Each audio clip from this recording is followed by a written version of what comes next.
क्या है देवी देवताओं के दिव्य दर्शनों के रहस्य? एक संत, साधक, ऋषि या एक सामान्य जन को जब देवी देवताओं के दिव्य दर्शन होते हैं तो क्या वह उनके अवचेतन सबकॉन्शियस माइंड का बाहरी प्रकाश या प्रोजेक्शन है, या आध्यात्मिक सत्ता का बाह्य जगत में ऐसा कोई दृश्यगत स्तर है जो व्यक्ति के सीमाबद्ध मन में बलपूर्वक प्रविष्ट हो जाता है? यह एक पुराना और पेचीदा प्रश्न है। अधिकतर लोग इसी उलझन में उलझे रहते हैं। क्या राम, कृष्ण, दुर्गा, गणेश, शिव, देव, यक्ष, क्राइस्ट, पीर, पैगंबर आदि वास्तव में दर्शन देते हैं, या हमारे अपने ही अंतर्मन के भाव बाहर प्रक्षेपित होकर विभिन्न देव सत्ताओं की रूपरेखा रचते हैं? इस संदर्भ में श्री रामकृष्ण परमहंस के अपने जीवन काल में किए गए कई दिव्य दर्शन इस पेचीदे प्रश्न का समाधान प्रस्तुत कर सकते हैं। श्री रामकृष्ण परमहंस को कई आध्यात्मिक भाव जनित दिव्य दर्शन हुए थे। जब वे भाव समाधि में होते थे तो कई दिव्य सत्ताएं अक्सर उन्हें दर्शन देती थी। दिव्य दर्शन के पश्चात कई बार वे दिव्य आकृतियां श्री रामकृष्ण परमहंस के शरीर में ही विलीन हो जाती थी, और कई बार स्वतंत्र सत्ता के रूप में विचरने वाली दिव्य सत्ताओं ने उन्हें दर्शन दिए थे। मोटे तौर पे आध्यात्मिक जगत में होने वाले इन दिव्य दर्शनों को दो भागों में बांटा जा सकता है: स्वसंवेद्य और परसंवेद्य। स्वसंवेद्य अर्थात स्वयं के कारण उत्पन्न होने वाले अनुभव, वंश, परंपरा, धार्मिक मान्यताओं के कारण विभिन्न समाजों में भिन्न भिन्न देवी देवता माने और पूजे जाते हैं। पीढ़ी दर पीढ़ी उनकी कथा गाथा घरों में चलती है। धीरे धीरे यही मान्यताएं आस्था श्रद्धा के रूप में मन की गहराई में या अवचेतन मन में अपनी जड़ें जमा लेती है। प्रत्येक मनुष्य के मस्तिष्क के आसपास विचार तरंगों का एक आइडियोस्फीयर होता है।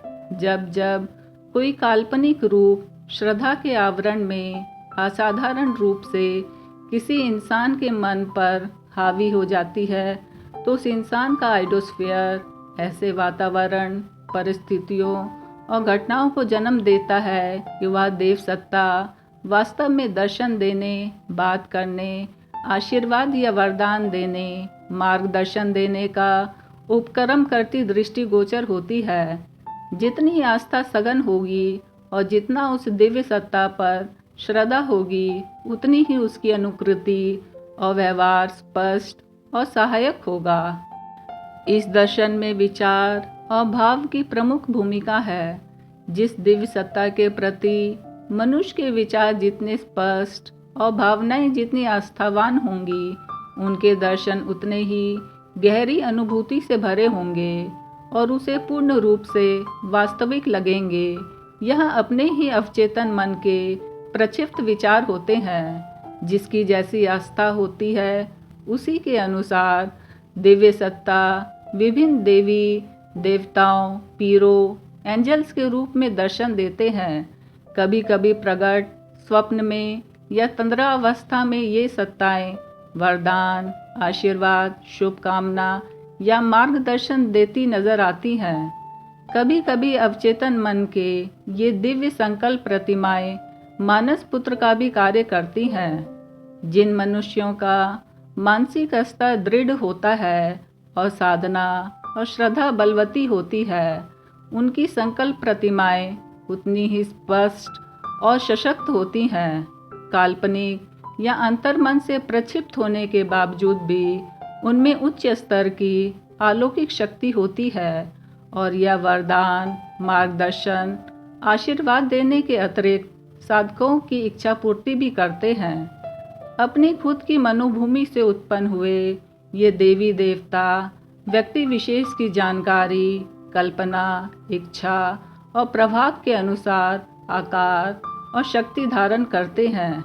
जिन मनुष्यों की श्रद्धा और विचार दुर्बल या पिलपिले होते हैं, या जिनका मानसिक बल कम होता है, उनके अवचेतन मन द्वारा प्रक्षेपित देवी देवता भी अस्पष्ट रूपाकृति में दर्शन देने वाले और कम अलौकिक शक्ति संपन्न होते हैं।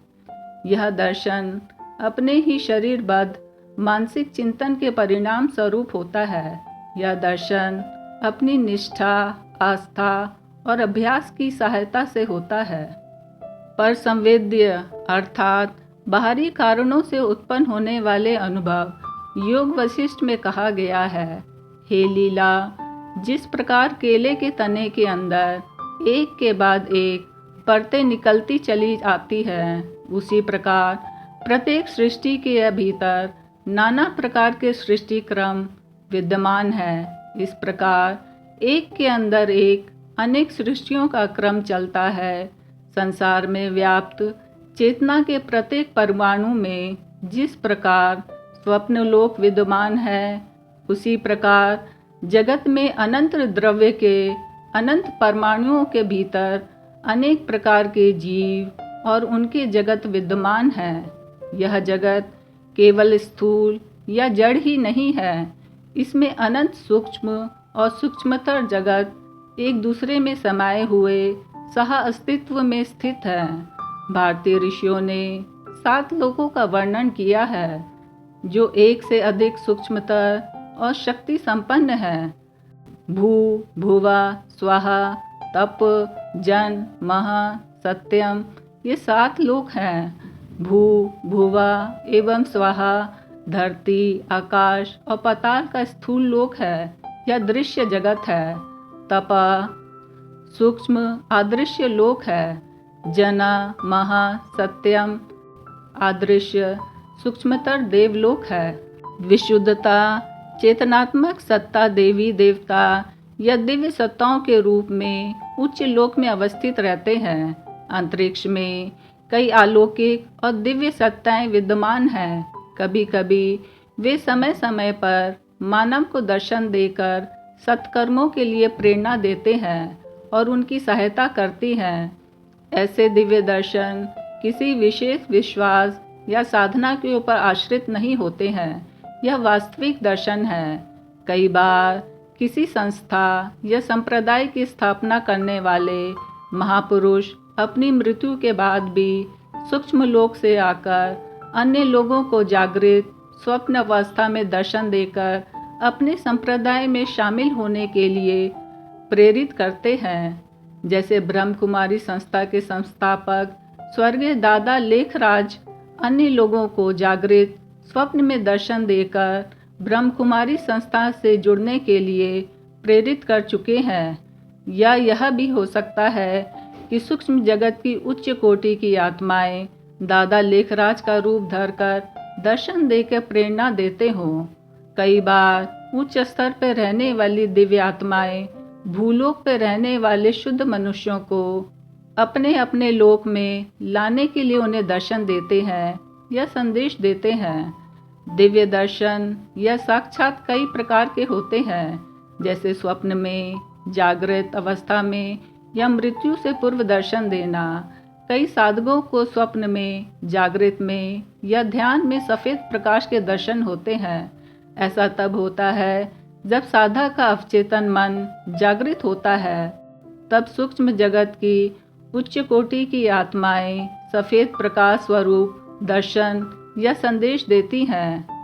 कई बार कई सूक्ष्म जगत की आत्माएं स्वप्न में किसी देवी देवता का रूप धरकर दर्शन देकर कोई मंदिर या धार्मिक संस्था बनाने के लिए प्रेरित करती हैं। मृत्यु के समय भी कई लोगों को सूक्ष्म जगत की आत्माओं के दर्शन होते हैं। इनमें अधिकतर अपने खुद के इस जन्म या पिछले जन्मों के स्वर्ग संबंधी होते हैं। मृत्यु के समय कई बार सूक्ष्म जगत की आत्माएं ज्ञान या आगे के जन्मों के लिए प्रेरणा देने के लिए दर्शन देते हैं या जीवात्मा को अपने अपने सूक्ष्म लोक में ले जाने के लिए दर्शन दे सकते हैं।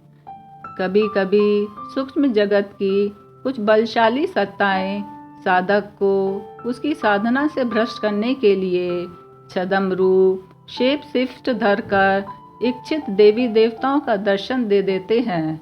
ऐसे दर्शन साधक को अहंकार से भर देते हैं और उसका आध्यात्मिक पतन होना शुरू हो जाता है। कभी कभी ऐतिहासिक पौराणिक स्थलों में प्राचीन दिव्य पुरुषों की झलक दिखाई दे जाती है, जैसे वृंदावन में श्री कृष्ण, चित्रकूट में श्री राम या शक्तिपीठ में देवी के दर्शन होते हैं।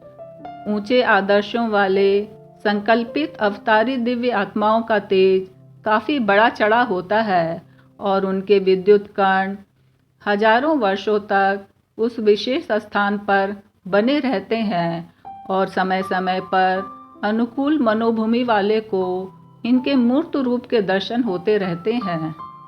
या सरल भाषा में कह सकते हैं कि जितने भी हमें दिव्य दर्शन होते हैं उनमें से लगभग 80% हमारे अवचेतन मन के कारण होते हैं और 18% छद्म दर्शन होते हैं, जिसमें शेप शिफ्ट करके बाहर की सत्ताएं देवी देवता बनकर दिव्य दर्शन देते हैं और केवल 2% ही बाहरी सत्ता द्वारा वास्तविक दर्शन होते हैं।